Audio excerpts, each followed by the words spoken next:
On the one hand, there's the question of what kind of a society the Soviet Union is, and I think we would, I doubt if either of us would disagree in any serious way with what Marshall just said. You know, it's a highly repressive society which has a kind of social contract that puts a floor under certain kinds of suffering.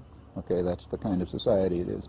Separate question is what kind of a threat it poses. Those are entirely separate questions. I mean, you could have the most brutal, murderous society internally, which just wouldn't happen to be a threat outside. You could have the freest. In fact, through history, there has been no correlation between, that I can detect, between the internal freedom of a society and its violence and aggression abroad. For example, England was the freest country in the world in the 19th century. And in India, it acted like the Nazis did. You know, the United States is, in my view, the most open, politically speaking, forgetting social issues and so on. It's the most open and freest society in the world, and it also has the most brutal record of violence and aggression in the world. Now, these things are just uncorrelated. Now, if you look at the Soviet Union, it seems to me, yes, it is a repressive, and dissent is suppressed, and it's, in my view, it's a dungeon. It's kind of a dungeon with a certain degree of social services. Now, and it is also a threat. It's a threat to the government. It's a threat to its own population. It's a threat to, in fact, anyone within its reach. But its reach doesn't happen to be very long. I mean, its reach is far shorter than we claim it to be. So for the population of the Soviet Union, for Eastern Europe, for Afghanistan, the Soviet Union is a real threat, and I don't see how anybody can question that. On the other hand, the United States has created the image of a Soviet threat, just for the same reason that they create an image of an American threat, as a way for us to justify intervention and aggression in our own domains. And in fact, if you look over the history of the Cold War, I think this is transparent. Take any incident of the Cold War, you know, from the American intervention in Greece in 1947 up to today in Nicaragua, and you will find that every single time a Soviet threat has been created, and usually fabricated, to justify American intervention. And incidentally, they play precisely the same game. I think many people believe you can't trust the Russians. They never abide by treaties.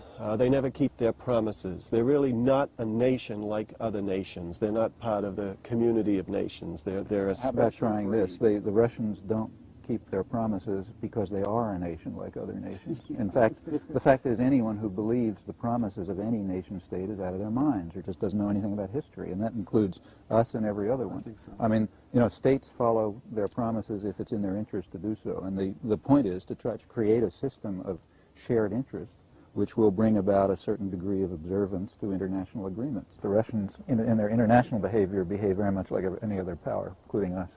I mean, every power, great or small, tries to extend the influence of the extent of its degree to coerce and control and penetrate markets and so on and so forth, get resources.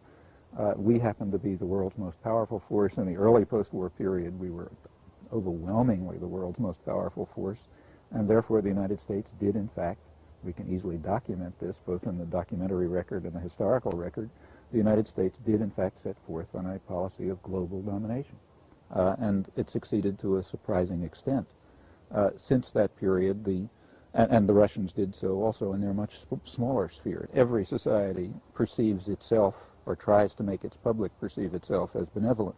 I mean, the British were carrying the white man's burden, and the French had a civilizing mission, and the Russians are doing their internationalist duty when they invade Afghanistan, and the United States is preserving democracy. And all of this, I mean, we are as much interested in democracy as the Russians are interested in socialism. In fact, we, you know, over and over again have overthrown democratic regimes if they didn't do the kind of thing we wanted them to do. I mean, study after study has revealed the obvious, namely that American support and aid correlates essentially with the improvement of the investment climate.